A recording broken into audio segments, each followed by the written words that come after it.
We are the Arcturian Group, June 7, 2015. Dear ones, rapid change is taking place for many by choice as well as by need. The path of evolution can difficult up to the point at which a spiritual transition takes place, and truth becomes one state of consciousness, and begins to manifest at that level. Much of what is being projected into world consciousness through the media, churches, government, etc., simply no longer resonates with many of you. Long-standing lifestyles and traditions often involving friends and/or family are beginning to feel old and finished. Some beliefs are easily left behind and no one even notices, but frequently attempts toward personal change serve to activate a period of intense questioning, judgment, and criticism from family and friends. This may cause the awakening student to doubt or even return to what is familiar, but because he has evolved and is no longer resonating with the past, he will not stay in what is finished. Confusion and doubt often occurs as an individual begins to receive and contemplate ideas of truth completely foreign to his present belief system. As a once solid spiritual foundation begins to dissolve, it becomes extremely stressful for those holding structured religious beliefs. Be not afraid, dear ones, for there are no accidents at this point. Know that you are always being guided, and are never alone.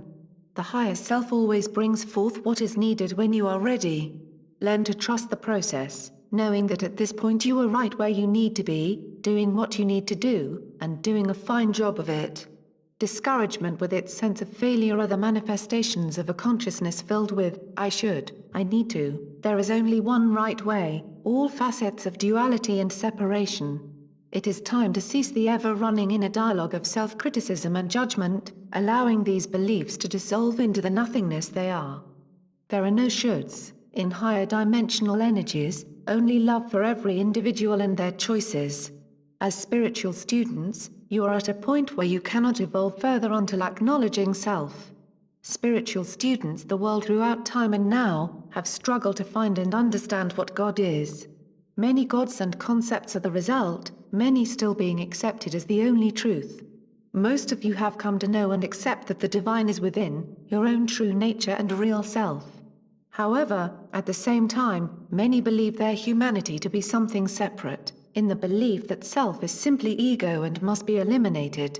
The self is self, but in the human state is conditioned by concepts and beliefs of separateness. The self cannot be left out.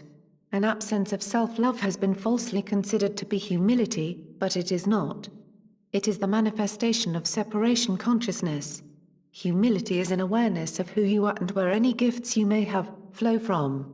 Many look back on their lives, believing that past actions or even present ones make them unworthy of love and find it impossible to love the person they believe themselves to be. This is because they hold false concepts of what love is.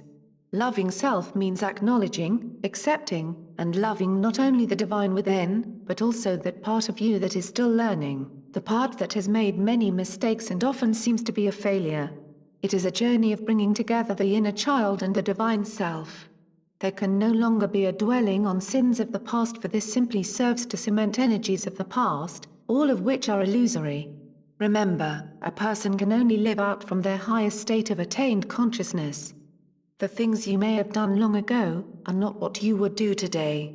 The inner child, is a term used for the accumulated energy of an immature and unawakened state of consciousness, carried with, and added to, lifetime after lifetime. Inner child work can be a powerful tool in learning to love self. Although this work is often considered a psychological practice, it actually goes much deeper. The inner child is that innocent and trusting facet of you that has been rejected, disappointed, and hurt. It is the unawakened you, as a small child, your individuality in its most innocent state.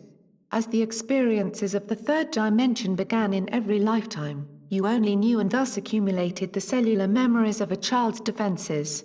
Most humans still carry some if not all the energy, of wounds experienced in the child consciousness, along with the immature ways with which they attempted to address them.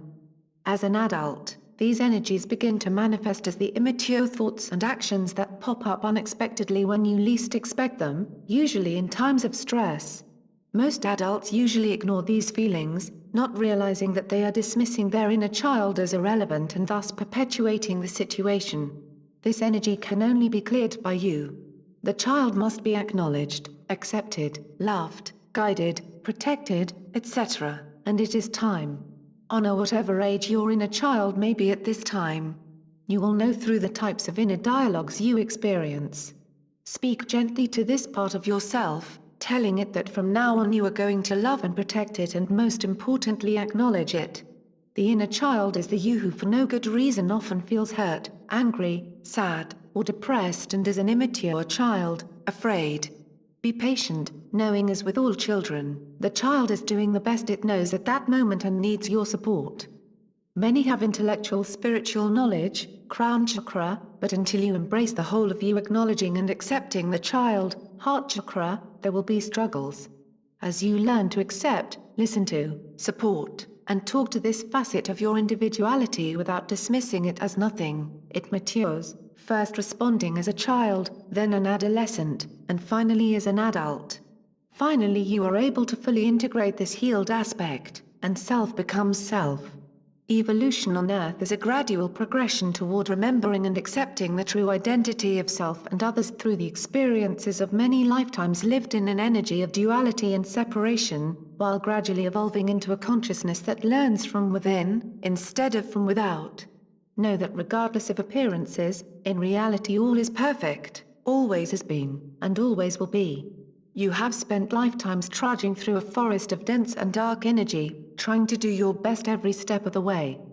At a certain point you began to see light filtering through the trees and moved towards it, but after finally moving out and into the bright light, you noticed that you had accumulated grass, sticks and all sorts of other debris along the way. You are now in the process of discovering and removing the accumulated debris, some of which is deeply embedded. This in turn will allow you for the first time to see yourselves and others clearly. When truth is new, there is often doubt and a desire to remain in what is familiar. However, once out of the forest and into the light, any glamour the old may still hold for you, soon disappears. This is where most of you are now, a point at which you must cease looking with forest vision. You have emerged from the forest and must leave behind the ways of the forest.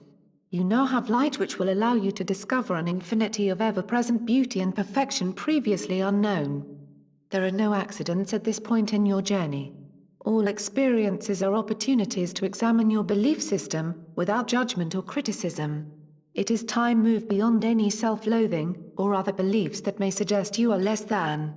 You are ready to move beyond intellectual spiritual studies, and into the acceptance and living of it. This means your spiritual journey must include honoring, appreciating, understanding, accepting, and loving who you are, warts and all. Love can never be governed by the standards of a society, still enmeshed in concepts of good and evil. Love is based in, and flows out from self.